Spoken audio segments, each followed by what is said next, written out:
तर हे पहा, आपण इथे पापड तळून घेत आहोत। तुम्ही पाहू शकता किती छान असे फुलून वरती येत आहेत आणि अगदी असे पांढरे शुभ्र झालेले आहेत।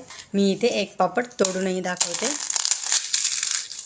हे पहा, अशा पद्धतीने तुम्ही ही पापड घरी असे छान आणि कुरकुरीत असे पांढरे शुभ्र आणि कुरकुरीत पापड बनवण्यासाठी काय काय साहित्य लागतं ते पाहूया। पहा, आपण त्यासाठी इथे 2 वाट्या रवा घेतलेला आहे।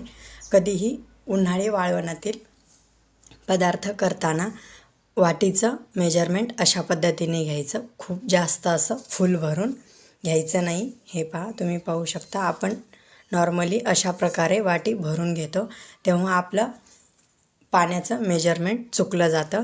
तर आपण कधीही मेजरमेंट घेताना अशा प्रकारे घ्यायचं, म्हणजे पाण्याचं आणि आपण जो कोणता जिन्नस घेणार असाल त्याचं मेजरमेंट अगदी परफेक्ट होतं। आपण इथे बारीक रवा घ्यायचा आहे। जर तुमच्याकडे बारीक रवा नसेल तर तुम्ही मोठाला रवा घेऊन तो मी थोडासा मिक्सरला फिरून घेतला तरीही चालेल आणि अगदी 2 ते 3 पाण्यामध्ये छान असा धुवून घ्यायचा आहे। तर हे पहा, मी इथे 2 ते 3 पाण्यामध्ये रवा धुवून घेतलेला आहे आणि रात्रभर असा भिजत ठेवलेला आहे। हे पहा, अशा पद्धतीने आपल्याला वरचं पाणी काढून घ्यायचं आहे। तर तुम्ही पाहू शकता रवा किती छान असा रात्रभर भिजलेला आहे। आपण इथे रवा डायरेक्टही घेऊ शकतो न भिजवता, पण भिजवल्यानंतर पाण्याचं प्रमाण आपल्याला कमी लागतं आणि रवा शिजल्याही पटकन जातो। तर आपल्याला इथे रवा भाजून वगैरे घ्यायचा नाही आहे। हे पहा, मी इथे गॅसवर पातेलं ठेवलेलं आहे। आपल्याला पातेलं घेताना थोडंसं असं जाडबुडाचं घ्यायचं आहे। तर त्यामध्ये मी पाणी ॲड करून घेत आहे। इथे पाणी घेताना आपण ज्या वाटीने रवा घेतलेला आहे त्या वाटीने 4 पट असं पाणी घ्यायचं आहे। म्हणजे एका वाटीला मी 4 वाट्या पाणी घेतलेलं आहे, तर मी इथे 2 वाट्या रवा घेतलेला आहे। त्यासाठी मी इथे 8 वाट्या पाणी ॲड करून घेतलेलं आहे। आणि आपल्याला हे पाणी बिलकुलही उकळी वगैरे येऊ द्यायची नाही आहे। थोडंसं असं हे पहा, थोडंसं बोटाला सहन होईल अशा प्रकारे पाणी गरम झालं की आपण हा रवा त्यामध्ये ॲड करून घेणार आहोत। आणि आपण इथे रवा ॲड करत जायचा आहे आणि सारखं चमच्याने हलवत ठेवायचं आहे। मी या चमच्याने 1.5 चमचा असं मीठ घेतलेलं आहे। ते पांढरे तिळही लगेच ॲड करून घेणार आहे। आपल्याला इथे जिरे लगेच ॲड करायचे नाही आहेत, जिऱ्यामुळे थोडासा कलर चेंज होऊ शकतो। रवा ॲड केल्यानंतर सारखं असं मिक्स करत राहायचं आहे, नाहीतर खाली रवा लागू शकतो। हे पहा, 7 ते 8 मिनिटानंतर मिश्रण अशा प्रकारे अगदी घट्ट झालेलं आहे। अशा प्रकारे मिश्रणाची कन्सिस्टन्सी आली की आपण गॅस अगदी मीडियम टू लो करून घ्यायचा आहे, म्हणजे आपला रवा छान असा मंद आचेवर शिजला जाईल। इथे रवा जर छान शिजला गेला नाही, पाहिजे असा शिजला गेला नाही, तर तुमच्या पापड्या उलू शकतात। आणि अशा मेन कापडावर जर पापड टाकले आपण तर ते खाली चिकटून बसतात, निघत नाहीत। त्यामुळे इथे हे मिश्रण अगदी परफेक्ट शिजलं गेलं पाहिजे।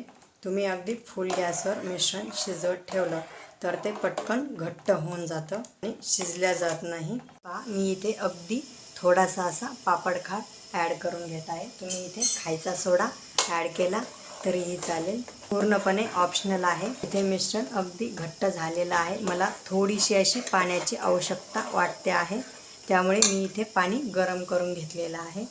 मी इथे 1 वाटीवर पाणी उकळी काढून घेतलेलं आहे आणि ते यामध्ये ॲड करून घेणार आहोत।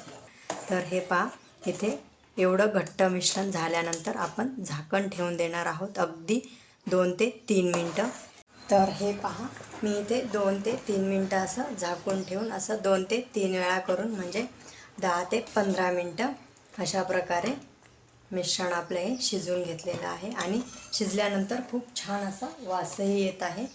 तर आपलं इथे मिश्रण रेडी झालेलं आहे। त्यानंतर आपण इथे जिरे ॲड करून घेणार आहोत। जिरे अगदी शेवटी ॲड करायचे आहेत, म्हणजे जिऱ्याचा कलर आपल्या या पापड्यामध्ये उतरणार नाही आणि असा काळा वगैरे होणार नाही। आपल्या पापड्या अगदी पांढऱ्या शुभ्र अशा होतील।